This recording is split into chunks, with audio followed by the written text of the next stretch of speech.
Back here, second intermission action. Jake Levin on My Hockey Live. 2-1 lead for the white team, which is comprised of members of both the U.S. national sled hockey team and its development team. For more on all that, we're here with Dan Brennan, the general manager of Team USA Sled Hockey. Dan, welcome aboard.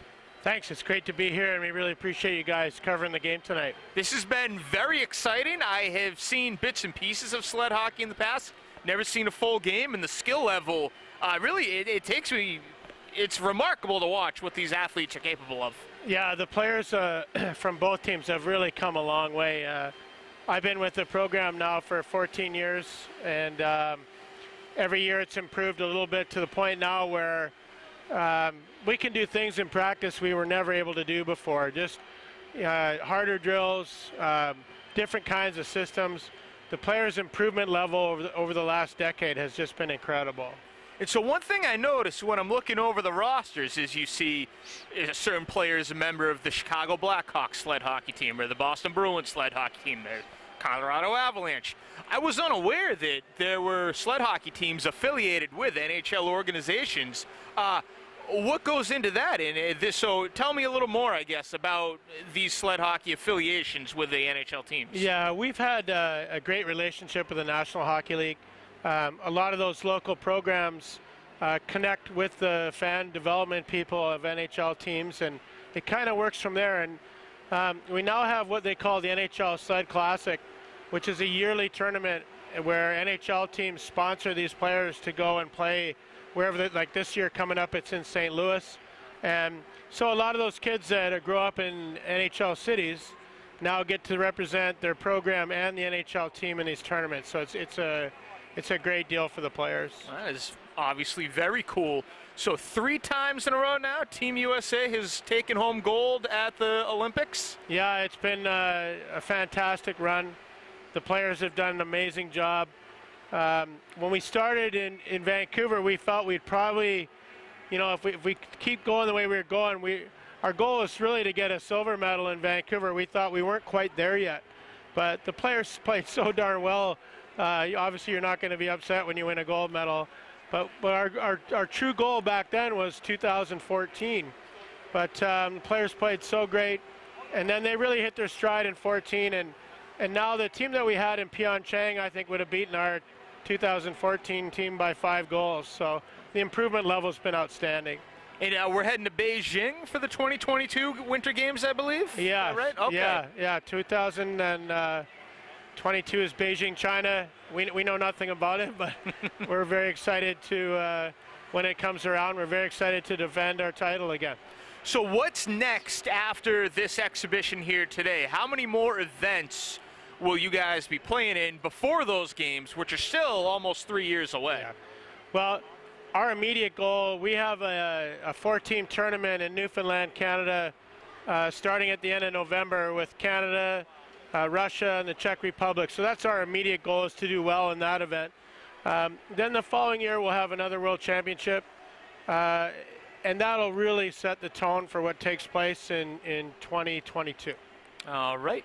Dan Burton, thank you so much for joining the broadcast here on My Hockey Live, and best of luck moving forward. This has been an awesome event to be a part of. I'm excited for the future of Team USA. Thanks so much for having us, and we always look forward to coming to Falmouth. It's such a beautiful place. It is phenomenal. All right, Dan, thank you. So after Dan, we're going to welcome on David Hoff, the head coach of Team USA. He'll be stepping on a little seamless transition here. Well, David, welcome aboard. Hey, thank you. Good to be here. Thank you. So, David, how long have you been the coach of the Team USA sled hockey team now? This is second season as the head coach of Team USA after spending a couple of seasons as the assistant coach for the team. So you were the head coach last year in Pyeongchang for the gold medal? I was an assistant coach then and came on right after that as the head coach. Was the head coach this last year when we won the World Championships over in the Czech Republic. Okay, so I was just talking with Dan, and you guys are going to be in a 4-team tournament in Canada coming up involving Canada, Czech Republic, and Russia, and the U.S., of course. What are some goals you're looking to set for the team between now and then? What are you looking for as a coach? Well, here, just coming into this weekend, it was a chance for us. We don't always get the opportunity to have our development team here, and we've got not only the 17 players on the national team, but that next group of 18 on the development team are some players that are really pressing to try to be on the national team. So it's a great opportunity for us to have some good competition, but also to look at some players that, you know, could be playing on this team in the next 2, 3, 4 years or whatever from that standpoint. But as far as the weekend goes, we're trying to just get some competition in before we face Russia, the Czechs, and Canada here at the end of the month of November. And right now it's just seeing where we're at. We're off, we think, to a really good start this season. We like where we're at. But it'll be an interesting tournament when we get to Newfoundland here in a month, just to see how things go. Seems like the two teams very evenly matched today. It's obviously a mix of both national team members and development team members. How did you guys determine the rosters for today's game? You know what, we had the scrimmage last night. It went really well with these same teams. It went to overtime, so we just decided to leave it as is. But basically just tried to split them as evenly as we could from both teams, and I think we did a pretty good job with that. And it's made for good competition actually through 5 periods so far this weekend. Okay. What's one thing the average viewer at home might not know about sled hockey? You know what, it's really like the stand-up game.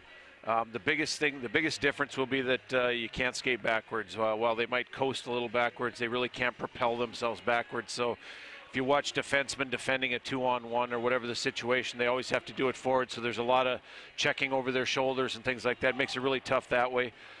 Really, as someone who coached able-bodied high school hockey for 30 years, it's the same game.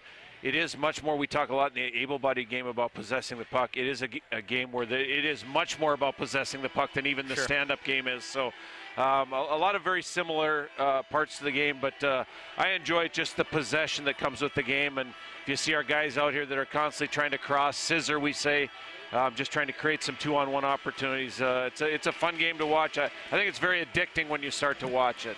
Like I was telling Dan earlier, I've seen bits and pieces of sled hockey in the past, never seen a whole game. I think I'm hooked now because the possession, you don't see this in the NHL or college hockey or even in high school hockey. It's just a very possession-heavy game. And it's so crucial when we play a team like Canada, who is also very skilled, in that you want to possess the puck. And if we're not possessing it, they are. So it's definitely about possessing the puck for sure.